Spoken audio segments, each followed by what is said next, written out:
this is Trisha with Insectopia, and we are here looking at a brand new specimen for me. I literally just pulled it off of the styrofoam for drying, I think 2 days ago, so it doesn't even have its label on it just yet, but it was collected in southern Arizona, actually in Catalina State Park-ish region,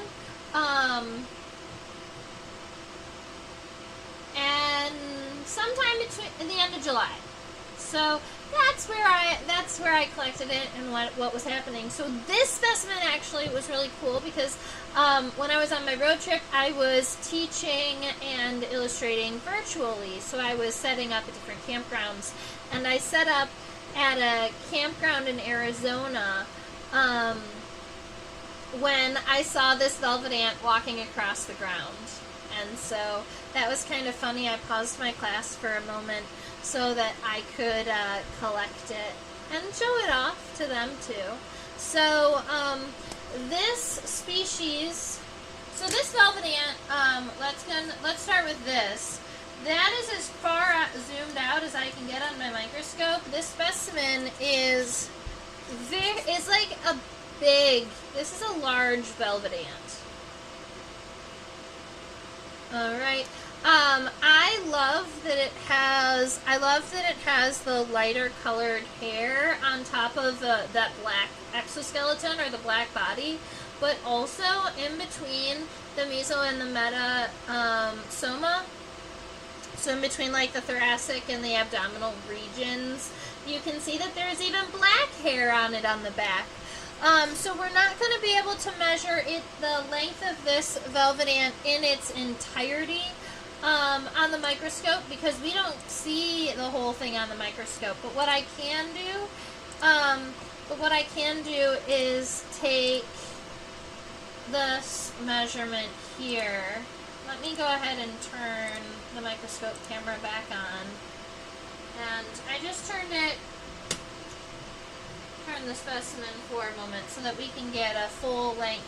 And I was hoping that maybe I could put it diagonal across the screen, that might work, because we're right there at the edge of how long this specimen is. Look at that! We can do it! Oh, I'm proud of us. Okay, get it all focused in here. Don't let it move too far. So the length of our specimen from, where is it going? From the front of the head to the back of the abdomen is 2.04 centimeters. 2.04 centimeters. And for those of you who would like that measurement in inches, that is 0.8 inches, or over 3/4 of an inch. That's a big velvet ant. And keep in mind, velvet ants are not actually an ant, even though velvet ant is 2 words. They are breaking all of the rules. Velvet ants have large stingers, and the venom is potent. You don't want to be stung by a velvet ant. You can see this specimen here. Yeah, if I zoom down far enough, we'll see that that stinger come into focus right there. But that's only the tip of the stinger. That's not the entirety of it. The stinger for velvet ants is going to be generally about 1/3 of the entire length of that abdomen region. And so they also have a little muscle, and they can aim their stinger, so it's not just pierce and sting this way. It's like, oh, I can put out my stinger and then sting in a whole bunch of directions.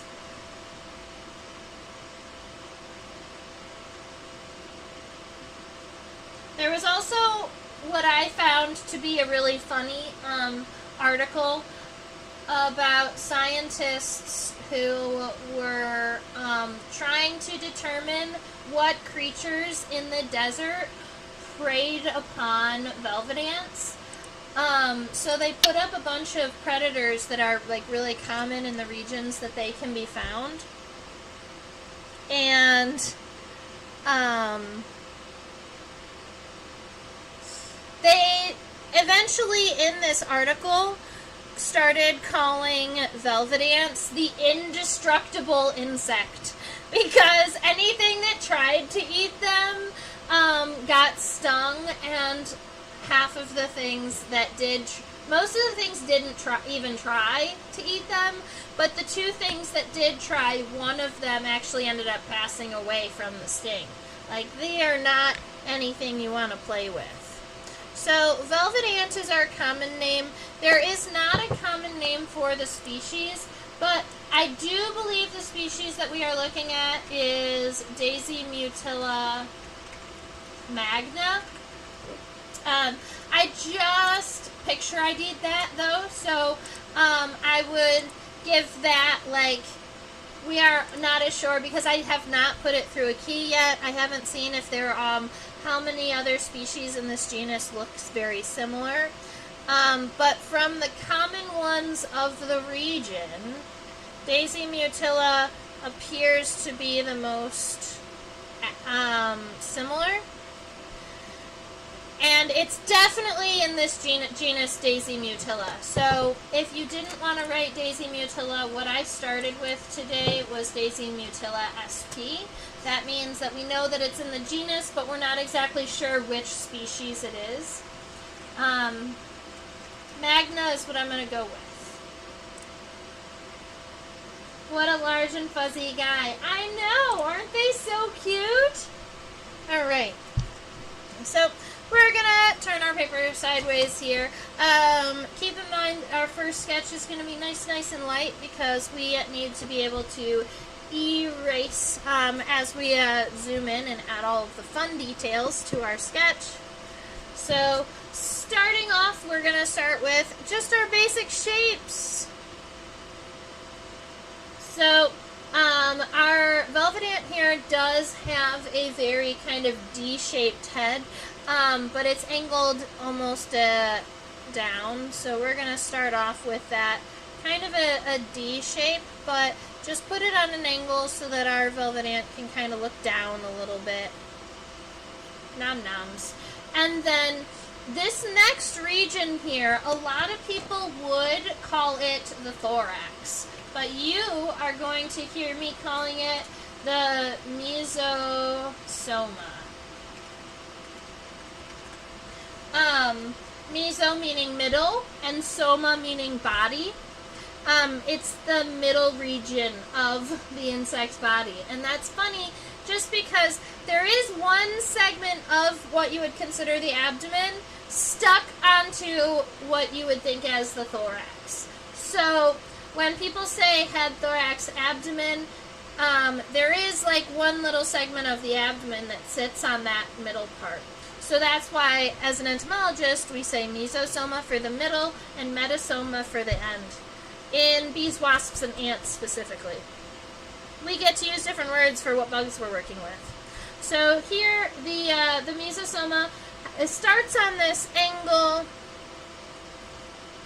and then it does kind of arch a little bit forward. So as we're making this the length for our mesosoma here, just make sure it goes. You get that line nice and convex.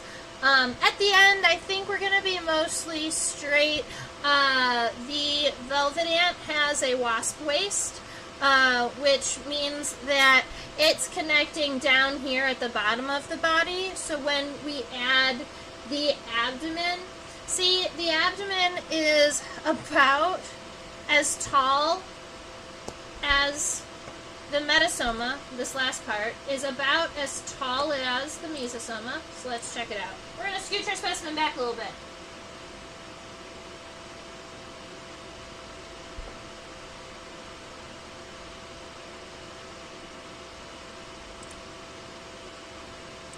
I kind of wonder. We're going to test something out really quick.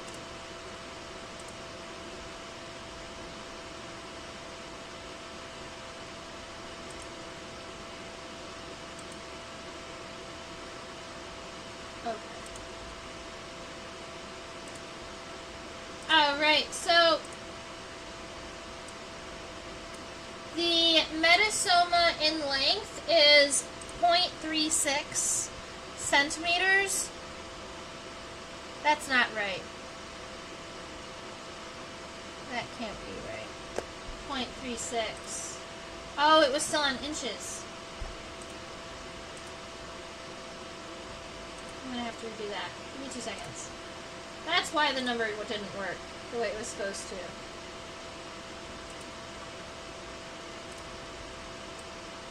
Yeah, that's better. That's what I thought.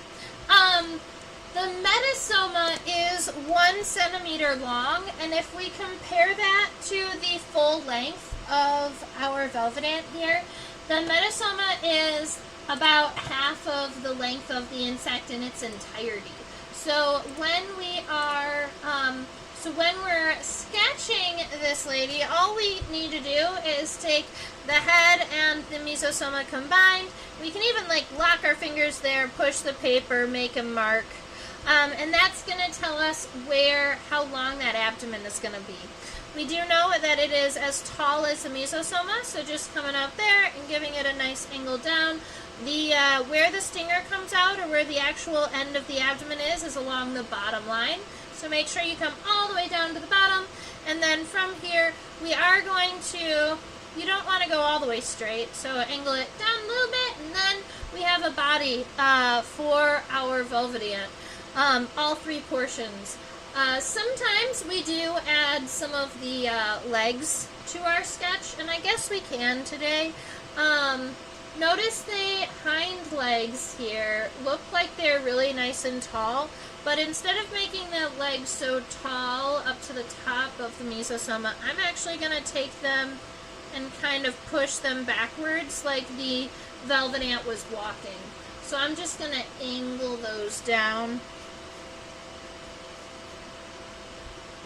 We're going to have, and then those tarsal segments, those little toe segments look like they come out about 2/3 the length. Something like that, maybe a little shorter. Then we've got the middle leg is a little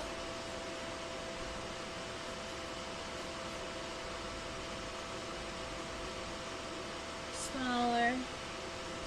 And then our front leg is going to be going forward, but it's going to be closer to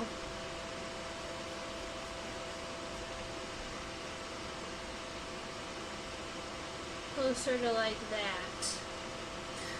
So now we have some kind of basic stick legs to work with. We know generally where the legs are going to be interacting with other body parts. We might be making this leg a little bit shorter because when I stepped back to look at it, it looks very grasshopper-esque. I think it's going to need to be shorter. But that is what zooming in and checking all of our shapes is for. Oh, and I didn't write metasoma up here, so I'll go ahead and write that for you, just in case. The metasoma is this 3rd region here. So we do, technically it's pro, meso, and meta. And then soma meaning body. Body, body, body. Let's go look at the head. I'm excited because she's so cute. I mean, she's so fluffy.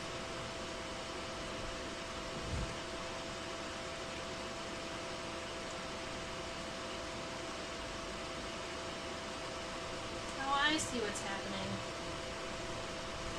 The tension on my microscope got loose, so the focus was shifting because the head was falling. That's what was happening earlier.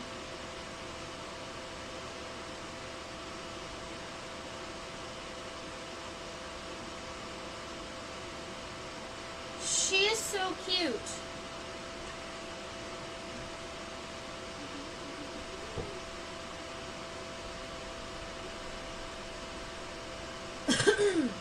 Well, thank you for joining us today, Jared. I don't know where the rest of our friends are, but sometimes they come a little bit later. Let me know if you have any additional questions, too, about our velvet ant. That's about right.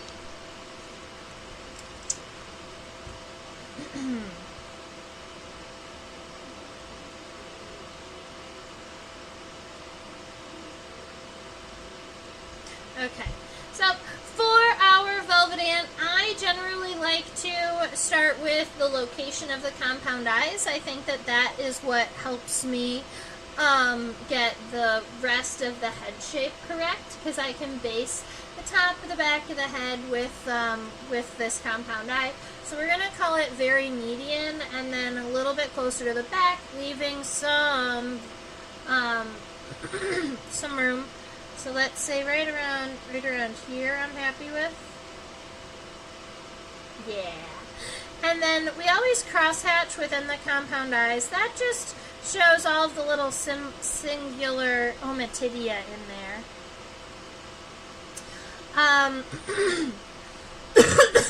The back of the compound, the back of the head here, it's going to have, instead of just having this one diagonal line, we are going to kind of work two in. So the first one is going to follow where our D shape was, so coming through right here. But then I want a darker line that gets a little bit narrower here, and then another one that's a little bit further back here. That's going to give us almost like this little bit of a neck region here on the back of the head. That is also going to be where the front leg gets connected.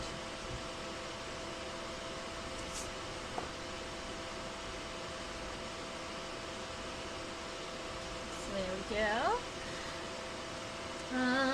Our antenna is going to be coming up really close to that compound eye. Let me double check, make sure. Yeah. Oh, cool. When I found her, was she solitary? Yes. She was very much solitary, just walking alone when I found her. And they are generally solitary insects. Velvet ants don't have colonies. They don't really interact with one another. But what they do is that baby velvet ants actually eat young ground nesting bees and young ground nesting bee colonies. So they'll go down and they'll lay their eggs in somebody else's colony, and then their babies eat the ground nesting bees.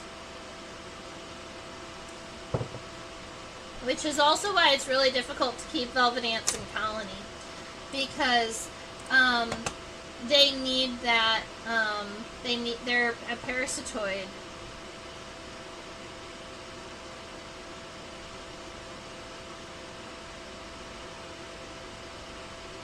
So I'm trying to get a better focus on the antenna here, but that's going to be as good as we get. For those of us who are a little bit new, the antenna has three parts. We have the scape, the pedicel, and the flagellum. And the scape is going to be that first segment of the antenna. It connects right here, right about in front of our compound eye, comes out, and admittedly this scape even does have a little bit of an arch to it. A lot of times bits of exoskeleton are only kind of straight because they don't have the ability to bend, but this one had a pre-made curve in it, so that's all right. We're going to add a little socket where the antenna connects. So that's the scape. There is one more itty-bitty teeny-tiny segment that's right here that's almost going to be a little bit, I would say it's triangular, but the edges are round. So, like a little miniature barrel right here.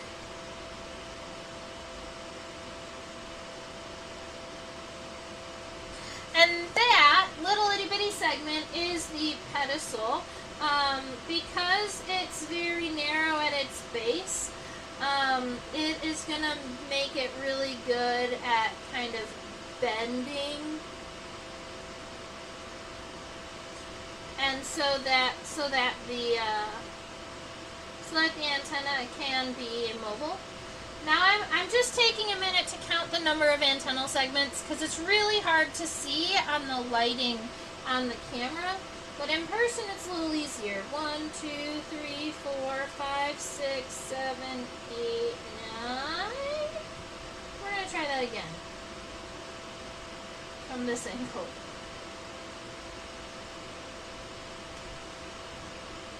1, 2, 3,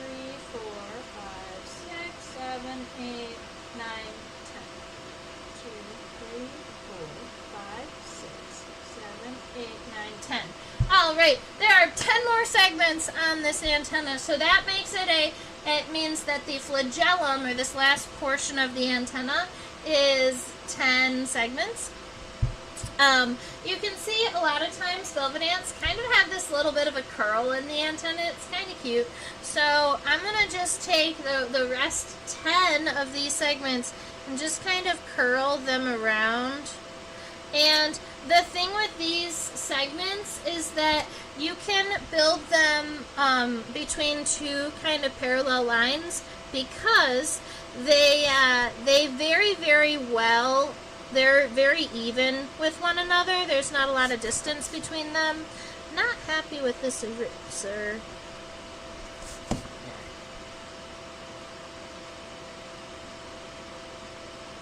There we go. Alright, so I'm going to subdivide this into 10 segments.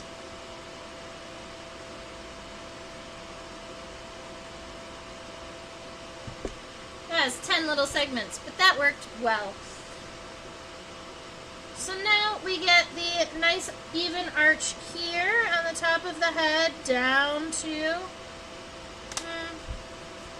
And you can always go back and erase the little sketchy lines that we dropped before. So as you're coming back through and finalizing some of these lines, you can kind of finish them off a little bit. Now down here at the base of the head, there are a whole bunch of mouth parts happening. But instead of taking the leg and conflicting with the eye, I am going to make this front leg go right over top of the mouth parts. So we're not going to worry about them. But if you were curious about what they look like, I have time to flip the ant over, or the velvet ant over, and we can look at it.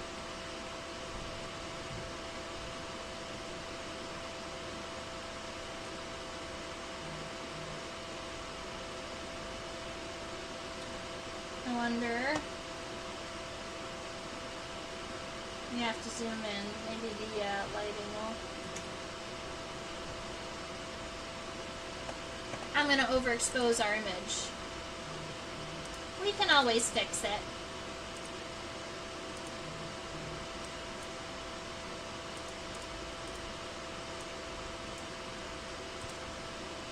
Good enough. Oh, there it goes. Perfect. All right, so when we are looking at the mandibles here, where's Terry? There he is. Okay. These are the mandibles. So this is the mouth parts of our velvet ant. We just flipped her upside down.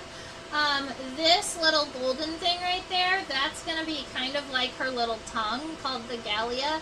It's going to kind of stick out and come back in. It's a part of the maxillary, and it helps her drink. So like things like nectars or pollens or fruit juices, that's what helps her do that. And then you can see some like other segmented things down here. These are palps. The ones on there should be 4 palps. I think that we are seeing all of them. These longer ones are maxillary palps. And these little ones that are down kind of here underneath, those are labial palps. But they're all palps, which are essentially little mouth fingers that help them push food into their mouths. But we aren't drawing them today. That's just a close-up look at them.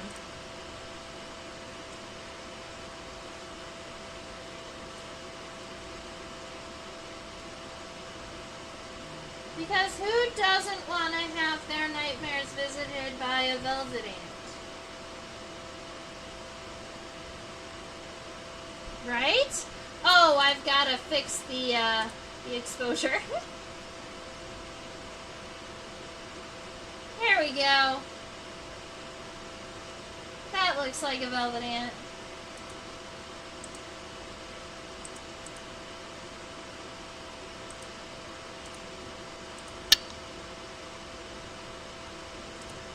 Alright, so a lot of times I do draw the bodies and then come back and do the legs, but I am feeling like we should draw this insect front to back, so we're going to draw this front leg next. So when we are looking at the leg, we've got the femur, the tibia, and the tarsi, just like a human leg. The first big bone on your leg is the femur, and the first big bone on this velvet ant, which would be right here, this one, that's the femur. There's one more segment that goes from here to right about here. That is the tibia.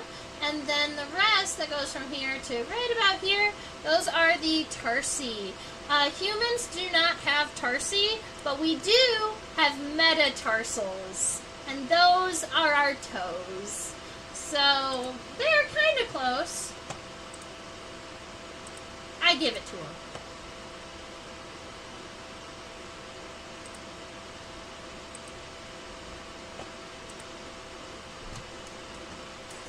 Alright, so this leg is connected right around here, at kind of like the base of that neck region. It is still technically connected to the first segment of the thorax, but where it appears to be coming out is right around here. And instead of having it kind of pushed up and then down, we're going to let it relax a little bit. So it's going to be coming out in a more kind of forward direction and then down and out. Yeah, like this.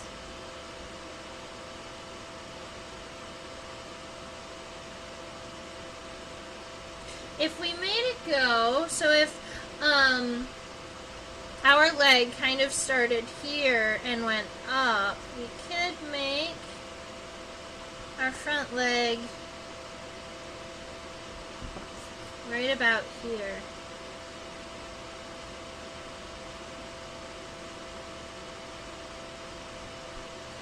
And so our femur is coming up, and then our tibia comes down, and that tibia, I want it to be more at an angle. I've lied. I'm going to erase it and try again. Because I want it to be in a little more of a walkable pose. So I'm going to choose this femur to come a little bit stronger of an angle up here. It is kind of narrow at the base and gets a little bit wider at the end, but that change is not drastic. The tibia stays pretty equidistant the whole way, but is not very long, honestly. The tibia and the femur are both kind of short and stubby on this insect. When we do zoom in at the end of the tibia, we can go ahead and do that. Might as well.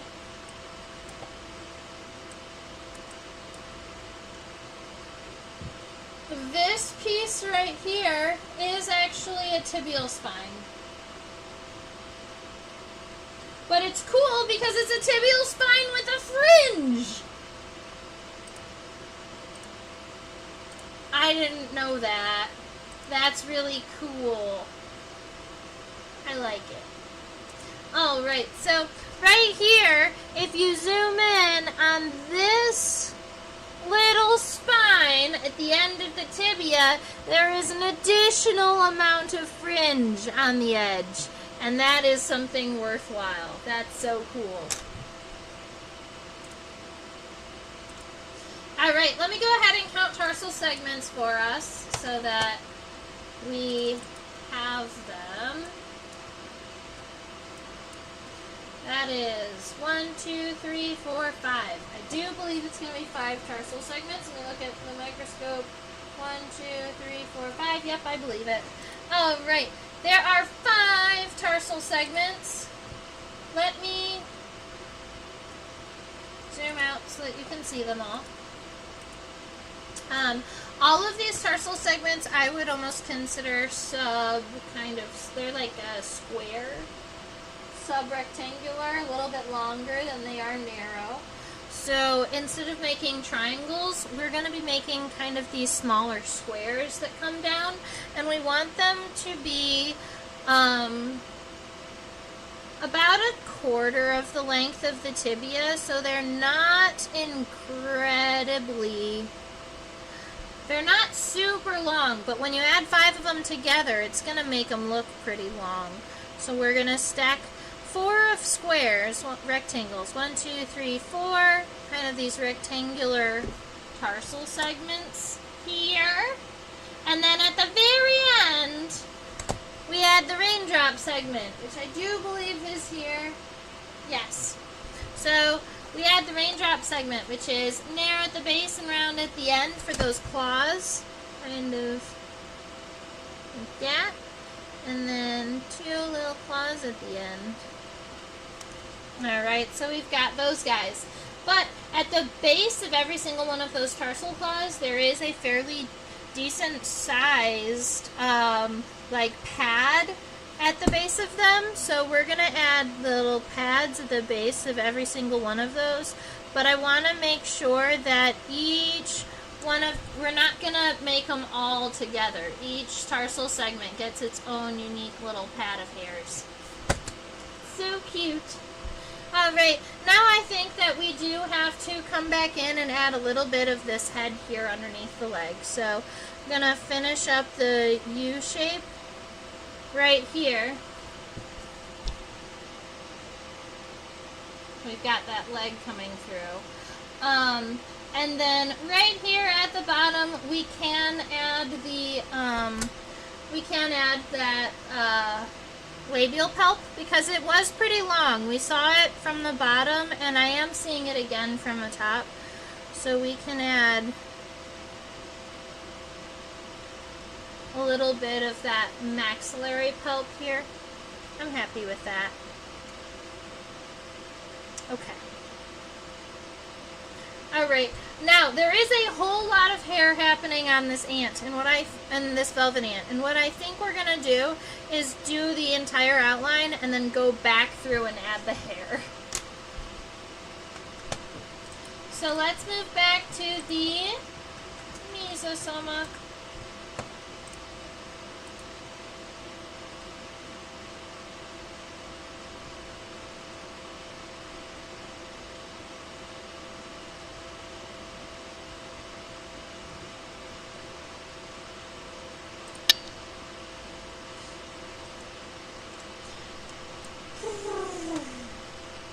Alright, we already know that the body portions of our insect are right.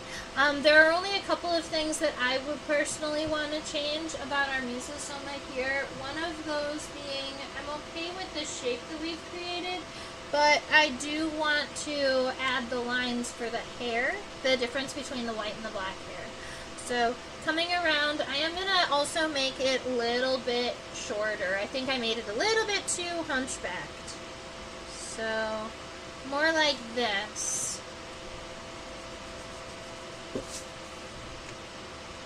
Yeah. And then this line is going to be coming down, but honestly there's going to be so much hair that we shouldn't be able to see that. Alright. Now, we already have essentially the coxa. We already have kind of the hip here for our front leg. And then there's a separation here. So I just added this little bit of an oval. That's going to help you kind of envision it. Right up at the top of that is where it's actually connecting to the body. And we're going to come down from that point.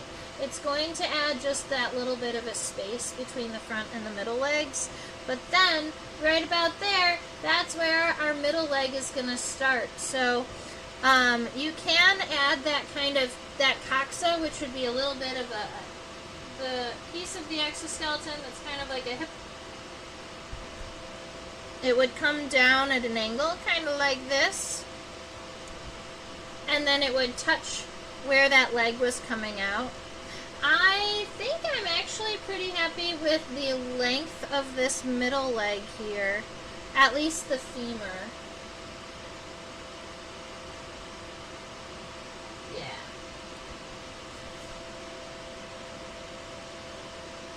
So it's going to come out from this point. We're going to angle it on up, but it's not going to get any further than the mesosoma. here, that middle body part, the thorax. You got the coxa, the femur. This is our tibia. Now, admittedly, I made the tibia way too long, which is why this doesn't look like an ant. The tibia is not allowed to be longer than the femur here, so I'm going to be erasing much of that. This is going to fix the grasshopper-esque look of our legs, because the tibia starts a little bit narrow on the middle leg and does kind of widen out a little bit, but it's only going to be of equal length to this femur here. So if you imagine it opening and closing, they should be able to kind of match evenly. And then if we zoom in, we can just zoom in on the computer. Let's do it this way. If we zoom in, this is the middle leg, right about here. This is the tibia, and these are the tarsal segments coming out. The end of the tibia has at least 3 spines that I can count. So, right here at the very end, instead of ending it more flat, we can end it with a spine on the outside, a spine on the inside, and then one more for good luck. And then we can add the tarsal segments. 1, 2, 3, 4, 5. These ones are less square and more what we would call, I think we've been calling them ice cream cone shaped, but they're triangles. And there's 5 of them, and they go from bigger to smallest. So we're going to go 1, 2, 3, 4, and then the last one is less of a triangle and more of a raindrop.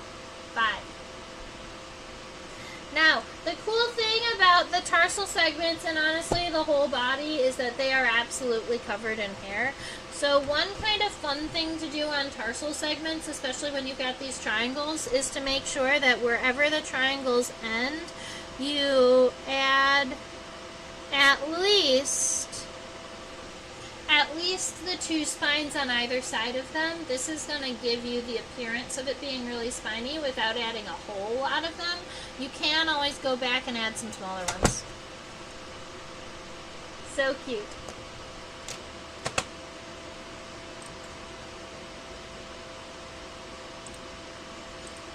Alright, so for the hair color on our velvet ant here, the white comes out to maybe right around here, and then angles back up forward to essentially almost in front of that coxa here. So this region in the back is going to be where all of the black hair is, and up here you've got all of the white hair. I'm not using a black marker or anything like that, so I don't know how I'm going to annotate that just yet, but that's where they are. That's where the split happens. Now, the hind coxa runs pretty much parallel to this mesocoxa, so it would be kind of like this, where you've got another diagonal segment coming down, and it's going to go ahead and touch onto that femur here. Now the femur, I think, is shorter than I originally drew. I think I got tricked. I mean, it is long. It's pretty long.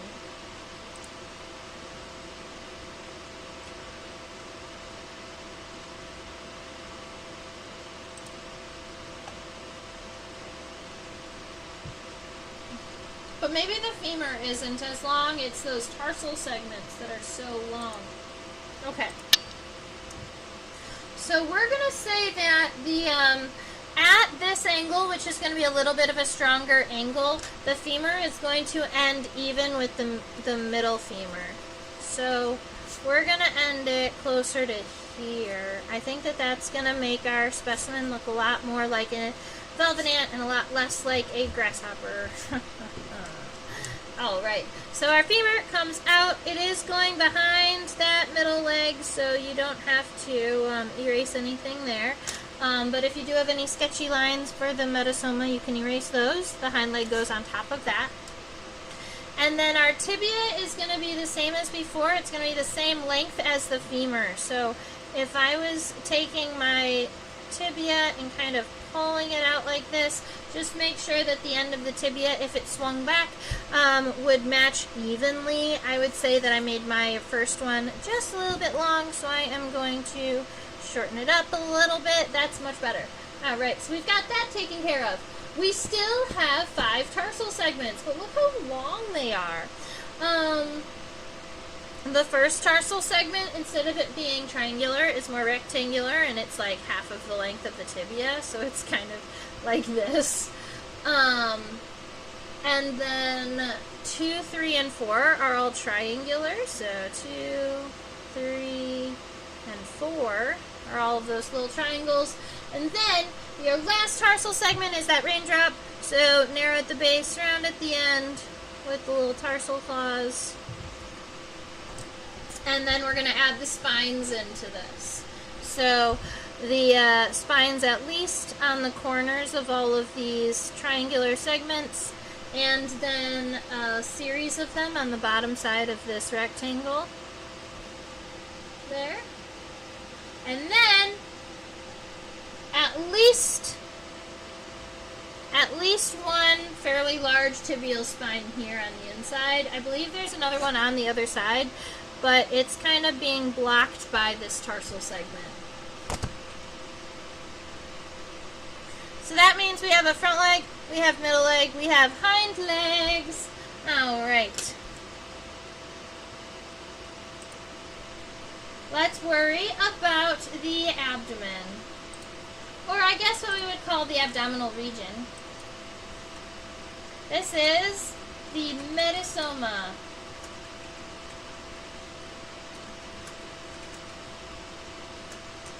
Or the abdomen-ish. Yeah, that's what it is. I noticed something really cool when I was zooming in on the metasoma, and that is, maybe I can actually point it out to it right here. You can see the bottom of the microscope right here. So where the abdomen connects is right about here, and it has an upward angle before coming back down. So that is a little different than the way that we drew it. So we'll be able to get that all situated, which means that this first segment is really, really big, which is fun and cool. I'd also like, while I've got this pointer out, I'd like you to notice that there is a line of hairs that goes from here all the way kind of right about there. You'll see that, like, essentially above and below, above this line, they're going kind of up, and then below this line, they're going kind of down. And a trained eye could tell you that that is the lateral line, so that is where the top segments of the abdomen are meeting the bottom segments of the abdomen. So when we sketch this,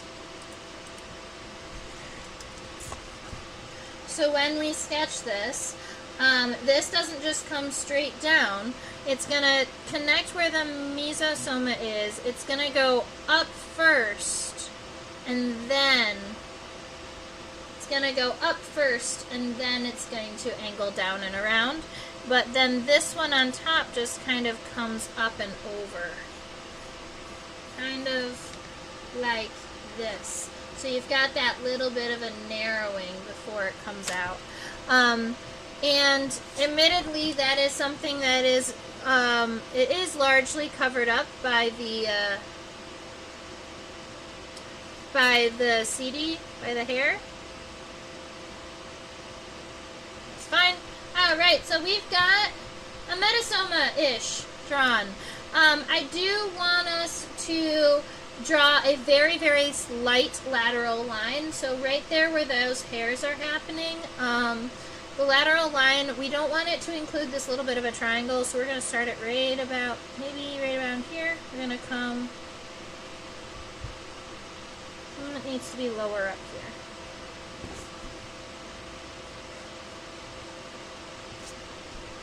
Alright, so right around there, I'm going to say that's about... I lied. We're going to try that again. Because I think at the end...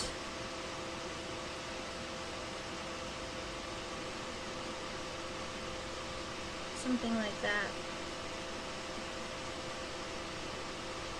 Yeah. So it doesn't have to be very dark. This isn't a line that's sticking around. It's just one to help guide you when you're connecting the top segments to the bottom segments.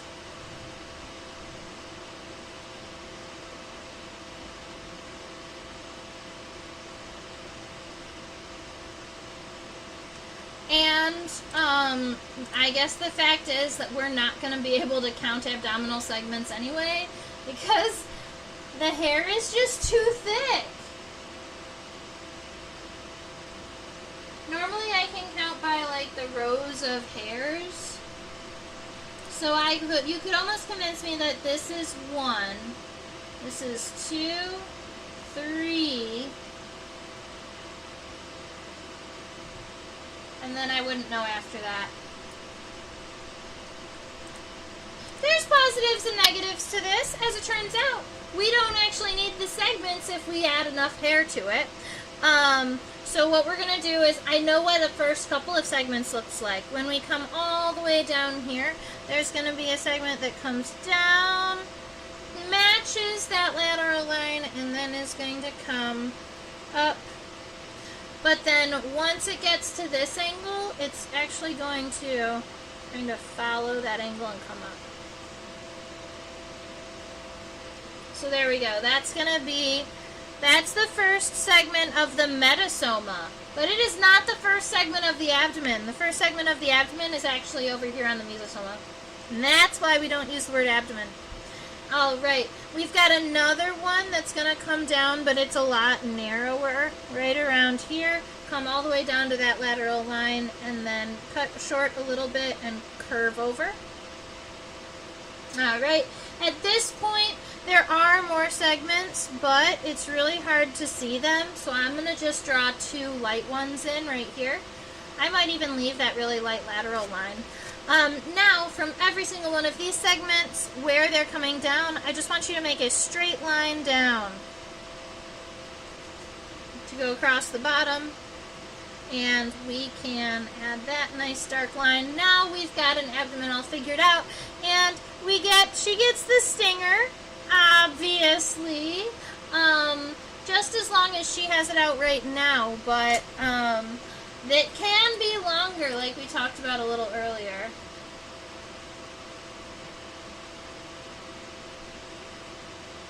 Alright, so the velvet ant here is incredibly fluffy. So if you did want to go about and add the hair, it's almost going to kind of double the size of your sketch. I'm going to do it with really, really light lines. Because I don't want it to take away from the sketch, but I do want to make sure that people know that what the hair looks like and kind of almost the direction of the hair. So as you're going through, kind of follow the lines of the insect and make sure that the hair is going in the correct direction. A lot of times on the top it's angled up and on the bottom it's angled but it's not always that way. And then in some of these really dark regions, I'm actually just going to shade it in a little bit. So we're going to see how this turns out momentarily. Alright, I'm going to shade where this dark is, instead of doing the individual hairs, I'm going to like shade it in.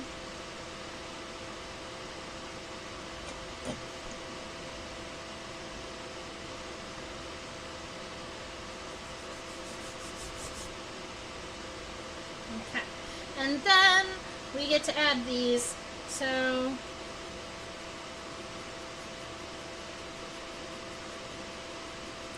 where the hair is white, all I'm doing is adding very, very light hair to show that it is there, but it is not colored very darkly. I'm also ensuring that I don't smudge those areas, because the more you smudge those areas, the darker it's going to get. I did darken the bottom side of the metasoma a little darker than the top there. And then obviously on all of the legs too, so I'm just going to come through and add some dirty lines to the legs so that they don't look bare.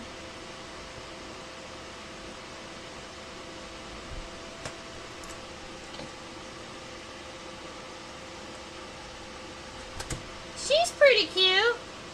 I think that her front leg could have been a little bit longer to match her middle and hind legs, but also the front leg on the specimen isn't very long. Alright, so that is our velvet ant for today. She is pretty cute. I'm happy with her. This is what she looks like larger. I know that some people like to kind of see her a little bit zoomed in. And if you know anybody that is school age, 5 to 8, 9 to 12, 13 to 18, I teach on a platform called Upschool. You can find me, and my link is in the doobly-doo.